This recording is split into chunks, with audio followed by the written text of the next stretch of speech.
Certainly, in the Amazon in particular, the majority of deforestation has been due to the expansion of cattle pasture.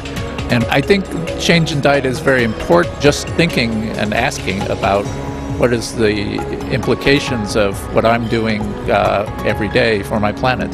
That's the important question.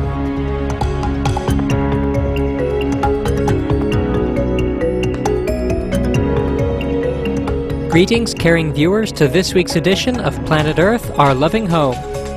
Numerous scientific studies have shown that meat production and consumption are the main culprits in the accelerated global warming seen over the recent decades, and the consequences are catastrophic for humans, animals, and the environment alike. Our planet's glaciers are melting rapidly, sea levels are on the rise, and both plant and animal species are disappearing at an alarming rate.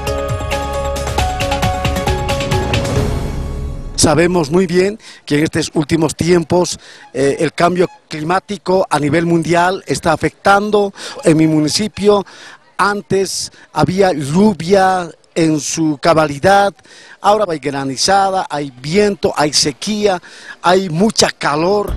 Algo está pasando en el mundo y es una gran preocupación. On this program, we'll examine some of the key indicators of Earth's grave state and why we should take immediate action to reverse the current trend before it's too late.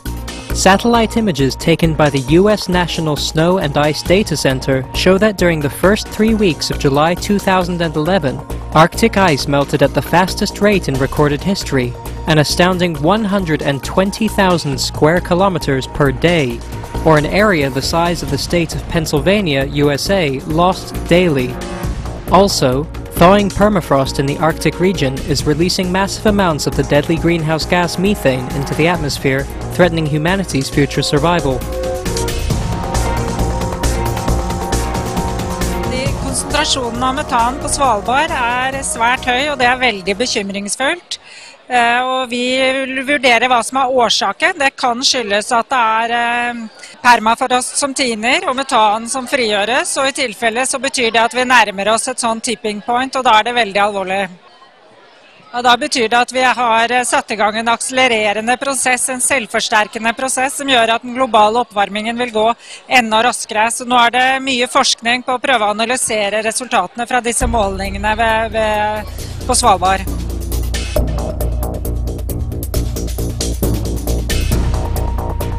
Scientists warn that if we continue our business as usual lifestyle, we won't be able to lessen greenhouse gas levels enough to limit the global temperature rise to a maximum 2 degrees Celsius as compared to pre-industrial levels.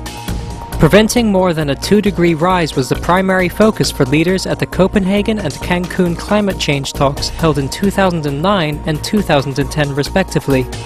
Beyond this mark, extreme weather events occurring now will become even more extreme. Coastal cities will disappear under the rising oceans, and raging wildfires will become ever more frequent, to name just a few of the drastic consequences. In the energy sector alone, 2010 carbon dioxide emissions were recorded at a staggering 30.6 gigatons, the highest level in history.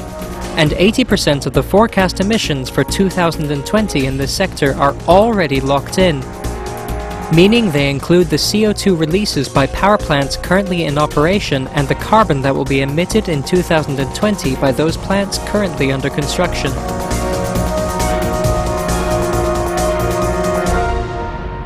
Ja, det jo svært bekymringsfullt. Konsentrasjonen av klimagasser i atmosfæren øker for hver dag som går, og utsiktene for å klare å holde oss innenfor 2-gradersmålet, det stadig vanskeligere. Etterspørselen etter energi i verden peker rett opp, og så sier FNs klimapanel at utslippene må begynne å peke ned innen 2015. Det snart bare 4 år igjen til, så vi står foran en enorm utfordring. Rainforests, called lungs of the earth, play a vital role in absorbing atmospheric carbon dioxide, as well as providing oxygen and reducing environmental degradation. But deforestation to produce grazing land for livestock or fields to grow animal feed absolutely decimate these priceless carbon sinks. Humans emit about 1 billion tons of carbon into the atmosphere every year from deforestation. So one of the things we need to do, as well as reduce emissions from fossil fuel use, is to reduce emissions from deforestation. And for example, in the Amazon, about 70% of deforestation is associated with converting forest to cattle pasture. So we need to get out of converting forest to cattle pasture and move away from that. If the forests suffer, we suffer. By conserving forests, we strengthen our societies today and create the ecological and economic foundation that is essential for a secure future. Preventing deforestation and sustainably managing forests does offer 4 significant advantages. First, we already know how to do it, so gains are a given. Second, it can have an immediate effect in reducing emissions. Third, it is one of the most cost-effective climate change mitigation measures available. Fourth, it has multiple core benefits, including soil conservation, flood control, and biodiversity protection.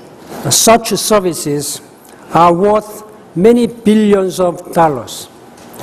Protecting forests is vital for sustaining ecosystems and providing sustenance and income for more than 1 billion people.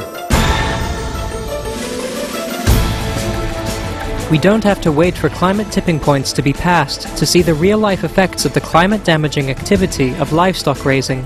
In the horrendously filthy, disease-ridden conditions of factory farms, antibiotics may be given to cattle to speed growth and keep animals alive until slaughter.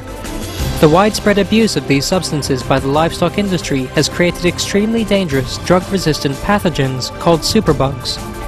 Since May 2011 in Europe, the deadly hemolytic uremic syndrome and enterohemorrhagic Escherichia coli have caused approximately 50 fatalities in the more than 4,000 cases reported.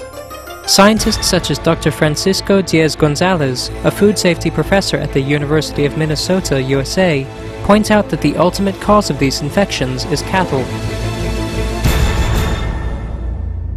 Intensive farming relies very, very heavily on antibiotics, even today, despite the ban on the antibiotic growth promoters. This has a lot of consequences for human health. The main consequence being that antibiotic-resistant bacteria, such as MRSA, Salmonella or Campylobacter, develop resistance in farm animals and can then be transmitted to humans. If meat is handled, for instance, when it's raw, the bacteria can get onto your hands, or even if it's cooked incorrectly, it can get into your gut. The US government supports the livestock industry by providing it with over 60% of the country's total agricultural subsidies, despite federal dietary recommendations about reducing meat and dairy consumption. Without these subsidies, the cheapest hamburger in the US would cost up to $35 US. I think that the majority of parliamentarians will support idea to stop European subsidies for industrial farming, like pig farms, which are thousands and thousands of pigs in one place. And we should to change European Common Agricultural Policy. We should support more natural farming, family farming, organic farming, ecological farming. I think it's incredibly important that the MEPs recognise that factory farming is actually only profitable because they haven't paid the true cost of their production system, because it's very, very damaging not only the health of the animal, but actually it's very polluting on the environment. Policy is important to make behavior change. We know how fiscal policies can influence anyone, in the world. You simply decide that cigarette is bad for health, and then you impose something like a 500% tax on tobacco, and you'll see the impact on human behavior. I think that the incentive system to orient people towards a more environmentally friendly and sustainable consumption pattern is key in terms of policy making.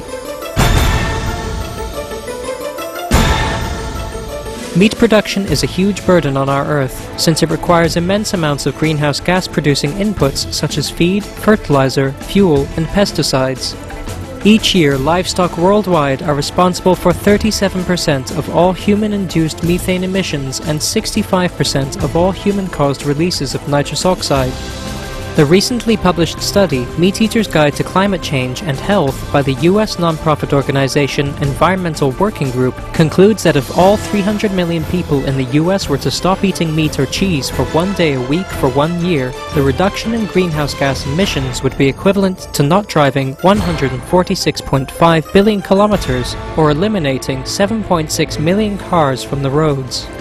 The study also found that beef emits the equivalent of 27 kilograms of carbon dioxide equivalents per kilogram consumed, while vegetable protein sources such as beans, tofu, and nuts emit approximately 2 kilograms of carbon dioxide equivalents per kilogram eaten, or only 7.4% the amount of beef. So adopting a plant-based diet greatly minimizes our impact on the climate and environment. Actually, consumption of meat, I think it is very bad for all these greenhouse gases. And also another way is very terrible, because first you are feeding them the crops, and then you are getting their meat, and then you are consuming that meat. You are losing couple of cycles. It's better if the human being can practice directly the vegetarian food. You will protect lots of crops and flora, fauna, and also at the end you will reduce lots of emission. I think we should go for green. We should go for vegetarian food. A study by the Rodale Institute in the US found that if organic farming practices were implemented on all tillable land worldwide, it would absorb and store approximately 40% of current CO2 emissions. I used to be working at the Humane Society of the United States, and one of the policies that I helped pass was eat lower on the food chain. And to the extent that people do that, you will reduce the amount of carbon being used. So between the organic movement, the local farmers markets, and eating lower on the food chain, trending toward vegetarianism and veganism clearly reduces the amount of carbon being used. There's no question about it. And the numbers are huge, because it's not that any one individual eats that much, but all of us eat quite a bit. I generally support this idea to consume less meat. I prefer vegetarian food. We should change behavior of the people and to promote the vegetarian way of consumption, because the meat production is very expensive and not effective in the general balance of the food.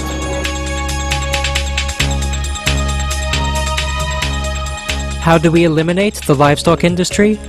The organic vegan diet is the answer. If the world embraces a benevolent, animal-free lifestyle, the industry's destructive activities will end immediately, and emissions of toxic greenhouse gases will be significantly reduced, thus cooling our planet.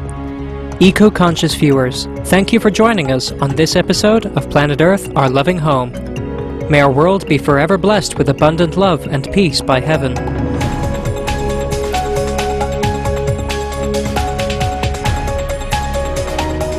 For more details, please visit www.suprememastertv.com/PE.